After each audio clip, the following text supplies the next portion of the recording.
জাতীয় বিশ্ববিদ্যালয়গুলা কি একটা হার্ড রুলস করলো, সেটা হচ্ছে ইন কোর্স পরীক্ষাগুলো মাস্ট বি প্রত্যেকটা স্টুডেন্ট অ্যাটেন্ড থাকতে হবে। শুধু তাই নয়, অ্যাটেন্ড থাকলেই যাবে তা না, পরীক্ষার মধ্যে পাশ করতে হবে। অর্থাৎ ইন কোর্স 15 মার্কের পরীক্ষার মধ্যে মাস্ট বি পাশ করতে হবে, তবে ফর্ম ফিল আপ করা সম্ভব। যারা ভাবতেছেন অনার্স করবেন, আগের মতো দিন এখন আর নাই। অনার্স করতে হলে এখন পড়াশোনা করতে হবে ভালোভাবে। শুধু ভালোভাবে বললেই হবে না, ভালো থেকেও ভালোভাবে পড়াশোনা করতে হবে। বিকজ অফ অনার্সের যেই হার্ড একটা সিস্টেম চালু করছে, সেটা বলেই দিলাম আমি যে ইন কোর্স পরীক্ষায় মাস্ট বি অ্যাটেন্ড থাকতে হবে। শুধু অ্যাটেন্ড করলেই হবে তাই না, পাশও করতে হবে। আগে যেমন ভার্সিটি থেকে স্যারেরা ইনকোর্স পরীক্ষার মার্কগুলো জাতীয় বিশ্ববিদ্যালয়ে পাঠিয়ে দিত, সেটা এখন আর পসিবল না। সো যারাই ভাবতেছেন অনার্স করবেন, তাদের অবশ্যই ওভাবে মেন্টাল প্রিপেয়ার হয়ে তারপর অনার্সের জন্য প্রিপারেশন নিতে থাকুন। কারণ আগের মতো হেয়ালে ধুলে বেখেয়ালিভাবে আর অনার্স করা পসিবল না। তো যাই হোক, আমি চলে আসছি আমাদের ভার্সিটির সামনে, অর্থাৎ Piyar Ali university and college. আর এটাই হচ্ছে আমার কলেজ। তো এই হচ্ছে কলেজ। স্টুডেন্টরা তো নাই, হালকা পাতলা আছে। যাই হোক,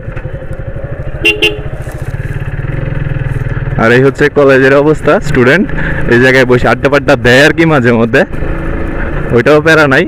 সবাই কেমন হা করে তাকায় রইল নাকি, যাই হোক ব্যাপার না।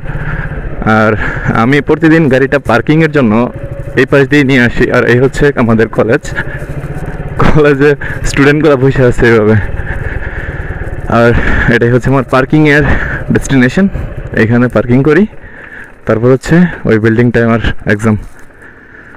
তো যাই হোক, আল্লাহ হাফেজ, দেখা হবে পর অন্য কোনো ভিডিওতে।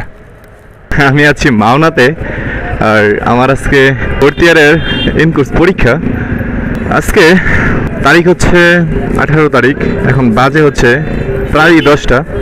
আর এই জায়গায় মাওনাতে বেসিক্যালি এই জ্যামটা আপনাকে ফেস করতে হবে প্রতিদিনই। এটা হচ্ছে মানো চৌরাস্তা, আর আমি যাব হচ্ছে টাঙ্গাইল রুটে পিয়ার আলী কলেজে। আমি এইখানে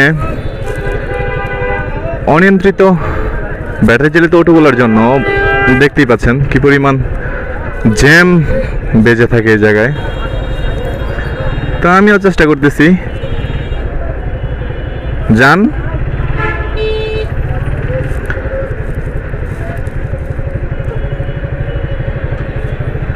বুঝলাম না এইভাবে জ্যাম, বাইরে বাইরে জ্যাম, অটোগুলায় মানে পুরাই একটা বিতিক করে এই রাস্তার মধ্যে, যেই বিতিকের কোনো শেষ নাই।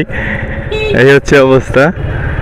দেখেন ডাবল লাইন করে অটোগুলা দাঁড়া আছে, কি সুন্দর। ওয়াও, দেখছেন চমৎকার না ব্যাপারটা। এটাই হচ্ছে আমাদের বাঙালি। যাই হোক, প্রতিদিনই আমি এই জ্যাম ফেস করে তারপর আসি পরীক্ষা দেওয়ার জন্য। টানা পরীক্ষা হইতেছে, বিগত 2 দিন ধরে আসতেছি এরকম এই জ্যাম ফেস করে করে।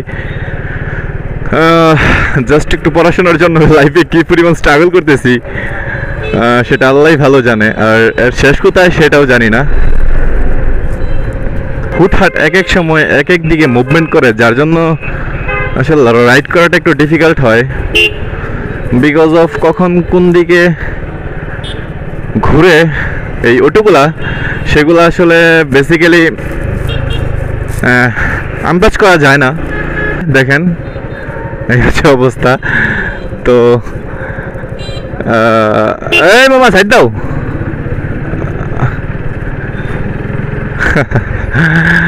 এ রে ভাই, কি বলবো কারে। এই রাস্তা দিয়ে যাওয়ার সময় মাঝে মধ্যে নিজেরাই মনে হয় যে বাইকের মধ্যে যদি 2টা পাখা লাগাইতে পারতাম, তাইলে হয়তো এই জ্যামটা আর ফেস করতে হইতো না প্রতিদিনই। যাই হোক,